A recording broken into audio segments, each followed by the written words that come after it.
Cameras were rolling live. And Clint Eastwood, Hollywood's most unshakable star, stood up and walked off Johnny Carson's set, leaving nothing behind but silence. It was 1973. The Tonight Show starring Johnny Carson was at the height of its cultural dominance. 30 million Americans tuned in every night to watch Johnny's monologue, his interviews, his easy charm that made even the most guarded celebrities open up. Clint Eastwood was scheduled as the night's main guest. By 1973, Clint was already a massive star. Dirty Harry had made him an icon, the good, the bad and the ugly had made him a legend. But he was also known as one of Hollywood's most private, most controlled personalities. He didn't do press easily. He didn't share personal stories.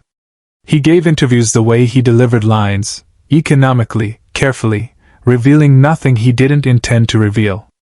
Getting Clint Eastwood on The Tonight Show was a coup.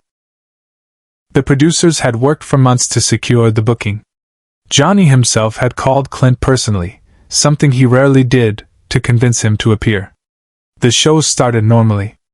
Johnny's monologue killed. The audience was hot, laughing at all the right moments. Ed McMahon's laugh boomed from his chair beside the desk. Doc Severinsen and the band were tight, hitting every cue perfectly. When Johnny introduced Clint, the audience erupted. Clint walked out from behind the curtain in his typical style. No wave, no big smile, just a nod to the crowd and a firm handshake with Johnny. He settled into the guest chair, crossed one leg over the other, and waited. Johnny started with the easy questions. How was the new movie? What was it like working with a particular director? The kind of softball questions that let guests ease into the conversation. Clint answered each one with that trademark economy of words. Short responses. No elaboration. Not rude exactly, but not giving Johnny much to work with either. The audience could feel it. The interview wasn't quite clicking. There was no chemistry, no momentum. Johnny was working harder than usual, trying different angles, looking for the thread that would open Clint up. About 8 minutes in, Johnny shifted tactics. He leaned back in his chair, studied Clint for a moment, then asked a different kind of question. Clint, I know you're a private man. You don't talk much about your personal life. But I'm curious, what made you want to be an actor in the first place? What was the moment you knew? It seemed like an innocent question. The kind of thing Johnny asked 100 guests. A gentle personal question that might lead to a good story. Clint's expression didn't change. But something happened behind his eyes. A flicker of something, pain maybe, or anger, or just a door slamming shut. He looked at Johnny for a long moment. Then he looked at the audience. Then back at Johnny. I don't think I want to talk about that, Clint said quietly. Johnny, ever the professional, smiled and nodded. No problem, Clint. We can talk about... Actually, Clint interrupted. I don't think I want to be here at all. Carson stopped mid-sentence. The entire studio froze. Johnny's smile faltered. I'm sorry. Clint uncrossed his legs and placed both feet on the floor. This was a mistake. I shouldn't have come. The audience didn't know how to react. Was this part of a bit? Some kind of joke they weren't getting? They looked to Johnny for a cue, but Johnny looked as confused as they felt. Ed McMahon shifted in his seat, his usual jovial expression replaced by concern. The band members glanced at each other nervously. Clint, Johnny said, his voice careful.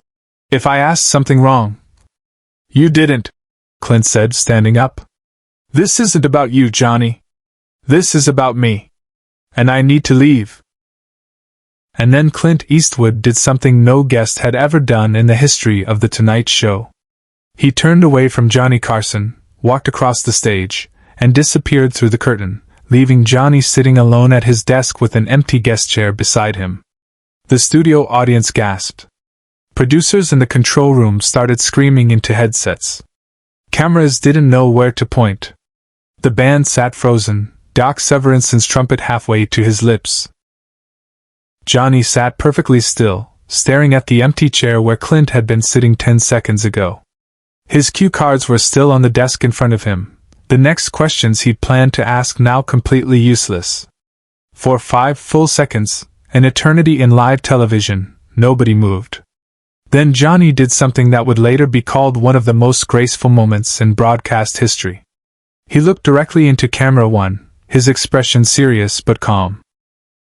"Well," he said quietly, "I think we're going to take a break. We'll be right back." Doc cued the band. The commercial break music started. The camera cut away. But backstage, something else was happening. Subscribe and leave a comment, because the most powerful part of this story is still ahead. As soon as the commercial break started, Johnny stood up from his desk and walked straight through the curtain into the backstage area. Ed McMahon followed him. Producers and assistants scattered out of their way. They found Clint Eastwood standing alone in the hallway behind the set, his back against the wall, head tilted back, eyes closed.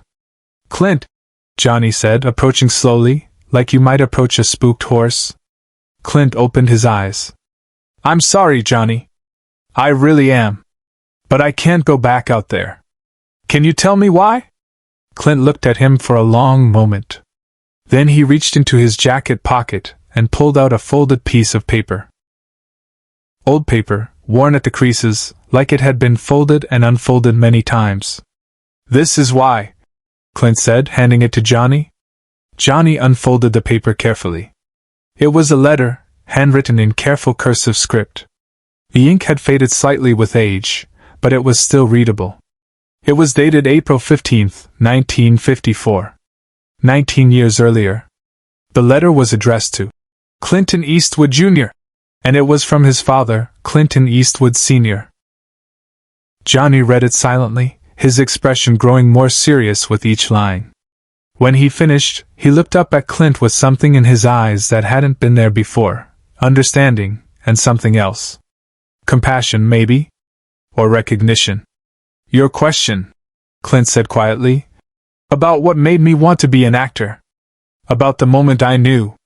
This letter is the answer. And I can't talk about it. I tried to prepare myself before I came here tonight. I told myself I could handle personal questions, that I'd just deflect or give some safe answer. But when you asked that specific question, I knew I couldn't do it. I knew if I tried to answer, I'd either have to lie or I'd have to talk about this. And I can't do either one." Johnny folded the letter carefully and handed it back to Clint. "What do you need right now?" "I need to leave. I need to not be on television. I need to be anywhere but here." Johnny nodded. Then he made a decision that would confuse his producers, frustrate the network executives, and become one of the most talked about moments in television history. "Okay," Johnny said simply. "You can go." Clint looked genuinely surprised. "What about the show? You've got 20 minutes left to fill." "I'll figure it out. That's my job. Your job right now is to take care of yourself." Backstage, he made a choice no producer would have ever allowed. But Johnny wasn't finished. He took the letter from Clint's hand, gently, asking permission with his eyes first, and looked at it again. "Clint, I'm not going to ask you to share this on camera. But would you let me do something?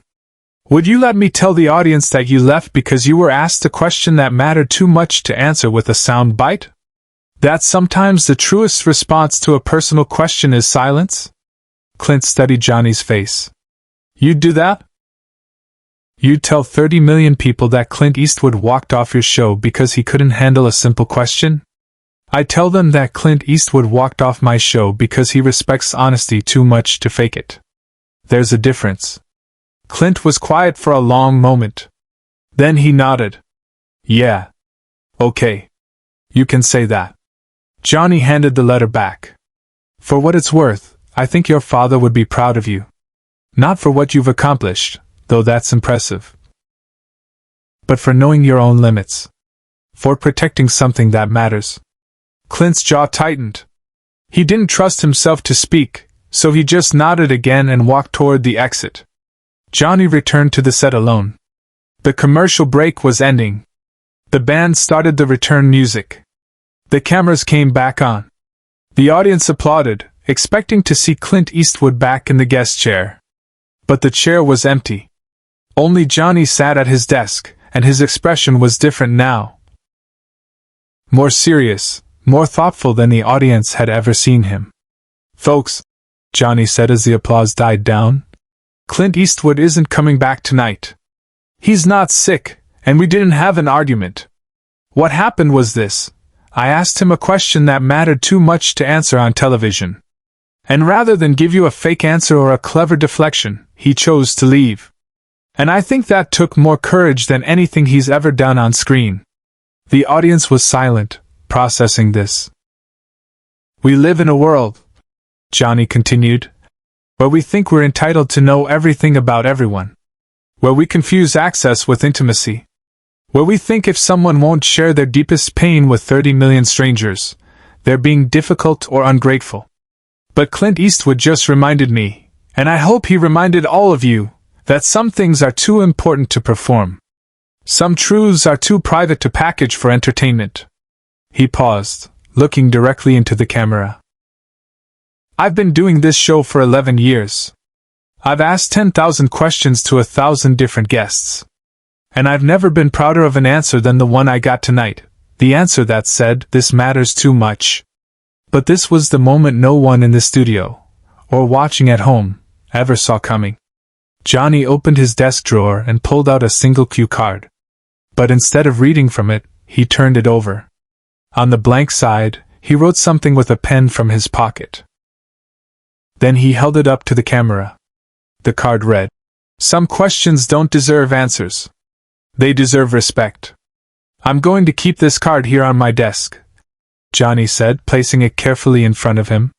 "And from now on, whenever a guest doesn't want to answer something, I'm going to remember tonight. I'm going to remember that Clint Eastwood valued truth more than publicity. And I'm going to respect that." The audience erupted in applause. Not polite talk show applause. Real, sustained, standing applause. They were applauding a man who wasn't even in the building anymore. They were applauding the idea that privacy still mattered, that not everything had to be shared. Ed McMahon was wiping tears from his eyes. Doc Severinsen nodded slowly, his trumpet resting on his knee. Even the camera operators were moved. You could see it in the slight shakiness of the shots, the way they lingered on Johnny's face longer than usual. Johnny let the applause continue for a moment, then gestured for quiet. "We've still got some show left tonight," he said with a small smile. "So let's bring out someone who actually wants to be here." The audience laughed, a release of tension, grateful for the return to normalcy. The show continued. Johnny did his animal segment with Jim Fowler. He chatted with another guest. Everything went back to being the Tonight Show as usual. But everything had also changed. The next day, the phone in Johnny's dressing room rang. It was Clint Eastwood. "I wanted to thank you," Clint said without preamble. "For what you said. For understanding. You don't need to thank me." "Yeah, I do. Most people in this business would have made me look foolish. You made me look human instead." There was a pause. Then Clint said, "The letter. Do you want to know what it said?" "Only if you want to tell me." Another pause. Then, "My father wrote it the night before he died. Heart attack, sudden. He didn't know it was coming, but somehow he wrote me that letter anyway. He told me he was proud of me. He told me to stay honest.